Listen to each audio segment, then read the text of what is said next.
আজকের একটা দিন আমার পুরো বেকার হয়ে গেল। কেন আপনারা দেখাচ্ছি চলো।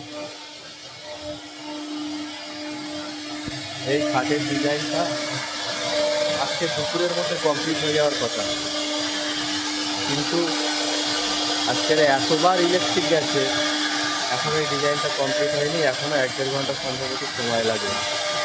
এখন বাজে 7:30। 9টার সময় আমাদের দোকান বন্ধের সময়, যদি দোকান বন্ধের মধ্যে এই ডিজাইনটা কমপ্লিট না হয় তাহলে আজকে আর কোনো ডিজাইন দেখাতে পারবো না। আজকে রাতটা পুরো বেকার চলে যাবে।